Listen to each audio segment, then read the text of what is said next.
Salut à tous, c'est Otakult, on se retrouve pour le jump de la semaine, un numéro un peu plus calme cette fois-ci mais ne vous inquiétez pas, j'ai toujours des choses à vous partager et à analyser. Mis à part ça, pensez à vous abonner et activer la cloche si ce n'est pas déjà fait, vous pouvez aussi me retrouver sur tous mes réseaux sociaux présents dans la description, surtout TikTok en ce moment, voilà que j'essaie d'un petit peu de développer. Je vous partage notamment des best-of de couverture de chaque manga du jump, donc n'hésitez pas à passer. Mais allez, sur ce, place au générique.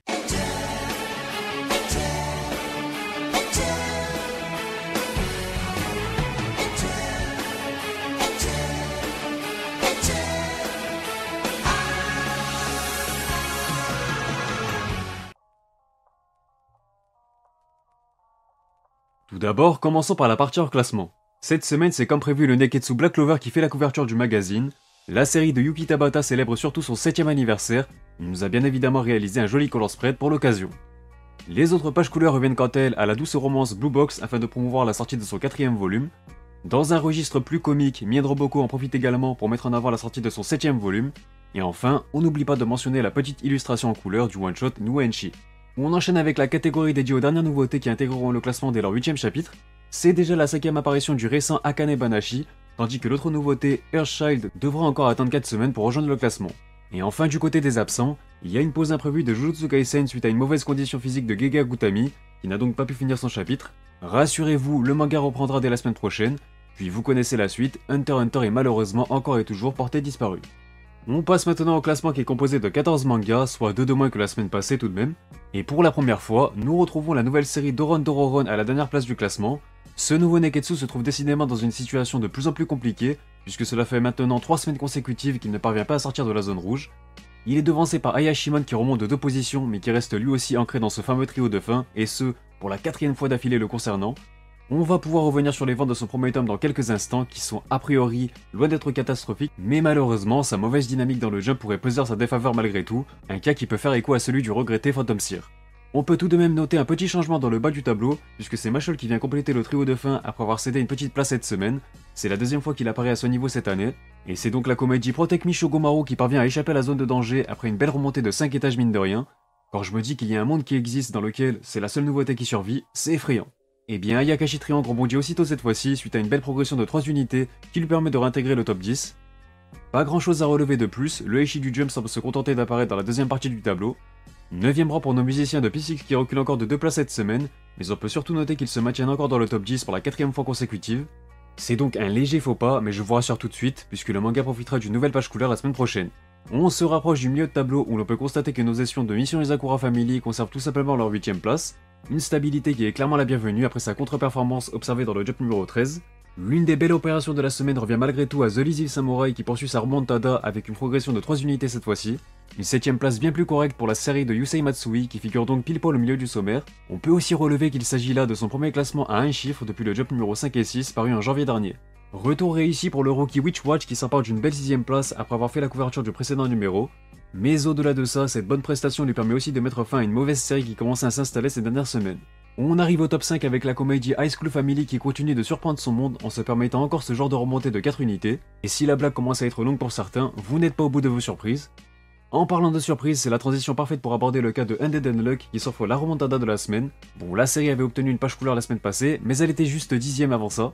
C'est aussi le premier classement à un chiffre du manga, et surtout, sa meilleure prestation de l'année. Nos annulateurs loupent malgré tout de peu le podium sur lequel on retrouve une nouvelle fois le Neketsu My Hero Academia à la 3ème place. Nos héros conservent leur médaille de bronze pour la 3ème fois consécutive, ce qui n'est pas forcément une bonne chose si on nuance un peu en perspective de la seconde, voire même une éventuelle première place annuelle. Et Masha est donc devancé par nos pirates de One Piece que l'on retrouve cette fois-ci à la 2ème place après un déclin d'une unité, ce qui est plus anecdotique qu'autre chose puisque le Neketsu d'Eiichiro Oda table actuellement sur une moyenne assez extraordinaire de 1,50 et reste toujours aussi injouable. Et enfin, on termine avec la première place qui revient à Sakamoto Day cette semaine. Et si certains considèrent encore cela comme une surprise, détrompez-vous puisqu'il s'agit déjà de son 3ème top 1 de l'année, une belle prestation obtenue après une remontée de 4 étages au passage, c'est clairement la sensation de ce début d'année. On enchaîne avec les informations concernant le jump numéro 16 qui sera un peu particulier, puisque la couverture reviendra à My Hero Academia. Cela dit, le lead color, c'est-à-dire les premières pages couleurs du numéro, reviendront quant à elles à la comédie High School Family. Mis à part ça, les autres pages couleurs reviendront encore une fois à Mission Izakura Family, ce sera sa 4ème mise en avant de l'année. Mais vous pouvez surtout noter que la nouveauté P6 héritera elle aussi d'une nouvelle page couleur, sa 2ème mise en avant depuis son lancement donc c'est clairement un bon signe pour la survie de la série. A noter que la nouveauté Akane Banashi aura droit à quelques pages supplémentaires, son 6ème chapitre sera donc composé de 23 pages. Mais vous pouvez surtout noter que One Piece sera en pause après un chapitre assez incroyable, son retour est prévu dans le Jump numéro 17. On passe à l'actu manga et on va commencer par revenir sur beaucoup de désinformations que je vois passer sur les réseaux, et comme la question revient beaucoup aussi, autant clarifier les choses. Oui, les chapitres de cette semaine sortiront bel et bien vendredi prochain à 16h, mais cela n'est en aucun cas un changement définitif puisqu'il s'agit simplement d'une exception. Le lundi 21 mars étant férié au Japon pour l'équinoxe du printemps, le Jump sortira donc exceptionnellement en avance. Cela dit, on passe à une incroyable nouvelle pour les fans de Naruto, puisque le manga rejoint officiellement le catalogue de la plateforme manga.io. Vous pourrez donc lire ou découvrir ce classique à partir du 4 avril au format de lecture numérique et c'est une première. On enchaîne avec quelques annonces puisque les éditions Kazé ont annoncé que le one-shot Miroir par les auteurs de The Promised Neverland, Kayu Shirai et Demise Opozuka, sortira le 15 juin prochain. Il s'agit d'une collaboration avec la marque Chanel qui revient sur la créativité et la philosophie de Gabriel Chanel. Du côté de chez Glénat, le One Piece Color Work numéro 9 sera disponible le 6 juillet prochain. Eiichiro Oda regroupe ainsi les illustrations réalisées de 2016 à 2018, à savoir l'arc Whole Cake Island, les One Piece Novel A, le film Gold, sans oublier la magnifique collaboration avec Kyoto, consacrée à One Piece Art Nouveau. Le même jour sortira le One Piece Quiz Book numéro 3 en librairie. 500 nouvelles questions mettent à l'épreuve vos connaissances sur les arcs de Whole Cake Island, Zoo et Wano Kuni. Et enfin, le prochain roman de One Piece sera quant à lui disponible le 24 août. La saga héroïne revient en volume relié et proposera 5 nouvelles consacrées à Nami, Robin, Vivi ou encore Perona, avec une illustration exclusive d'Eiichiro Oda et de Suwa Sayaka. J'en profite pour revenir sur une partie du casting de la série live action de One Piece qui a été dévoilée dans la semaine. Je m'y attarderai pas en détail car une vidéo sur le sujet est disponible sur la chaîne secondaire, mais on retrouve notamment Garp, Arlong, Baggy, Kobe, Alvida ou encore Elmep. Je sais pas votre avis mais même s'il y a toujours des craintes, j'ai envie d'y croire. On reste sur du One Piece histoire de vous partager la couverture du 14e numéro du One Piece Magazine, revenant sur les rivalités au sein de la série. On a également appris que Boichi dessinera pour l'occasion un nouveau chapitre pour le manga, le 411e basé sur le combat opposant Nami et Khalifa. Croyez-moi qu'il a pas choisi celui-là par hasard, en tout cas, ce numéro paraîtra le 5 avril prochain au Japon.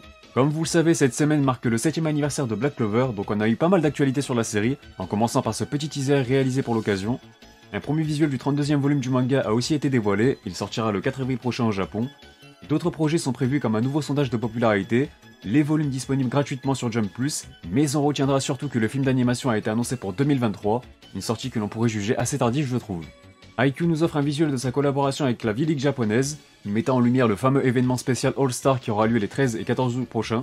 On passe aux sorties japonaises du mois d'avril qui commence à se dévoiler comme le 19e volume de l'incontournable Jujutsu Kaisen.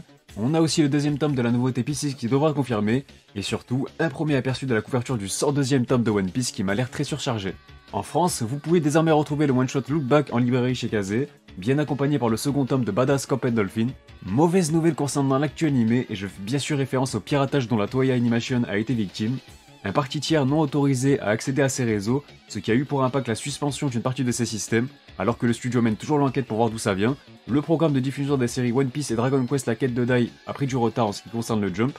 L'animé de One Piece devrait donc connaître quelques perturbations au niveau de sa diffusion après l'épisode de ce week-end qui est prévu le 20 mars. Côté gaming, un remake du jeu JoJo's Bizarre Adventure All-Star Battle Hell, annoncé par CyberConnect 2 Studios, sortira sur PS5, Xbox Series, PS4, Xbox One, Switch et PC. Le jeu devrait sortir au début de l'automne 2022, on y retrouvera 50 personnages jouables contre les 41 du jeu d'origine. Et enfin, le jeu mobile Black Clover a été annoncé pour une sortie à l'international, il devrait arriver cette année. Big Game Studios est au développement de ce projet, présenté comme un RPG façon anime. Puis on termine avec le retour de la rubrique dédiée aux goodies, histoire de vous partager le kit presse du manga Sakamoto Days que m'a envoyé Glénat. On y retrouve le tablier de Sakamoto, un pistolet à eau, un dossier presse avec les informations sur la série, un carnet de notes et surtout, le premier tome qui est prévu le 6 avril prochain, lisez Sakamoto Days. On enchaîne avec le point vente en commençant par le Top Shoseki de la semaine du 28 février au 6 mars 2022, le moment de faire un point sur les ventes des nouvelles sorties de mars comme prévu, en commençant par le troisième et dernier volume de Red Hood qui a écoulé 2142 unités en 3 jours, une sortie par la petite porte. Magu-chan tire aussi sa révérence avec son 8ème tome qui totalise seulement 4488 unités. Bon, on s'attarde pas sur ces deux-là car il n'y a plus rien à analyser malheureusement. Il était attendu, le premier tome d'Ayashimon a écoulé 8460 exemplaires en 3 jours. C'est par exemple plus que les 7610 copies vendues par le premier tome de Undead Unluck et les 7563 unités de Sakamoto Days en 3 jours à titre de comparaison. Un démarrage qui semble donc pas si mal, mais le premier tome de Phantom Seer démarrait quant à lui à 8675 unités, c'est quasiment identique, et forcément quand on connaît la suite, c'est difficile d'être totalement confiant, donc attendons les chiffres de la deuxième semaine. Et enfin, le 7ème volume de Mien Roboko démarre à 9000 exemplaires vendus en 3 jours, alors que son 6ème volume partait à 19 180 unités en 6 jours, donc il semble accuser un certain retard tout de même. Pour finir, on passe au top Oricon concernant la même semaine. En commençant par le 10e volume de Undead Unluck qui parvient à se glisser à la 44e place après avoir écoulé 14 831 exemplaires en 3 jours, il est lui aussi légèrement en retard sur le tome précédent qui démarrait environ à 16 000 unités sur le même nombre de jours. Il est légèrement devancé par le 12e tome de Mission Izakura Family qui affiche un score de 15 443 unités.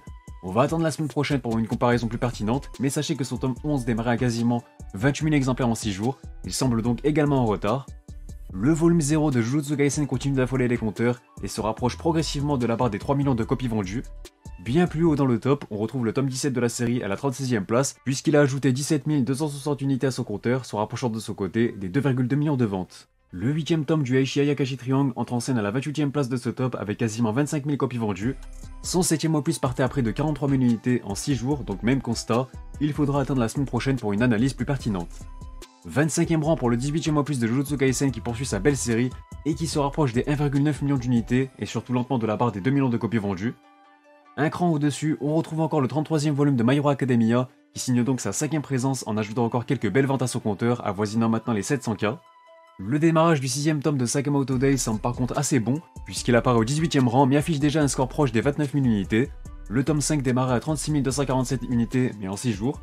L'écart peut facilement être comblé dans les prochains jours. On enchaîne avec le 10e volume de Mashle qui s'offre à la 14e place après avoir écoulé un peu plus de 42 000 exemplaires. Un démarrage relativement similaire au tome 9 qui en était à 43 650 unités en 3 jours, le retard reste léger. Cela dit, on peut surtout relever que Blue Box lui passe de façon in extremis officiellement devant dans la hiérarchie puisque son tome 4 le devance de quelques unités. Son tome 3 partait à 73 000 exemplaires en 6 jours donc là encore, on devra attendre les chiffres de sa deuxième semaine pour se prononcer plus concrètement. On arrive au top 10 que l'on entame avec Dandadan et son 4e opus qui effectue un joli démarrage de 51 000 unités, une avance de 7 000 exemplaires assez appréciable par rapport au tome 3, donc la progression continue pour la petite pépite de Jump Plus. Place au top 5 cette fois-ci dans lequel on retrouve bien évidemment le 25e et avant-dernier volume de Dr Stone qui a quasiment écoulé 75 000 copies. Son tome 24 partait à 132K en 6 jours, donc même discours, on attendra la semaine prochaine pour plus de concret. Et enfin, c'est sans surprise le 6e volume du phénomène Kaiju numéro 8 qui s'empare du trône pour sa sortie. 270 000 exemplaires vendus en 3 jours, ce tome marque donc la fin de la progression de la série, puisque le tome 5 partait à 302 000 unités en 3 jours également. On est donc sur un retard assez conséquent de plus de 30K, qui risque d'être difficile à rattraper. Sur ce, la vidéo est terminée, n'hésitez pas à réagir sur celle-ci et sur le classement dans les commentaires. Mis à part ça, pour ça, vous abonner si ce n'est pas déjà fait pour ne pas manquer les prochains classements. Vous pouvez aussi me rejoindre sur Twitch, Twitter, Instagram et Discord, lien en description. Quant à moi, je vous dis à bientôt pour de prochaines vidéos, portez-vous bien et surtout, on se reverra.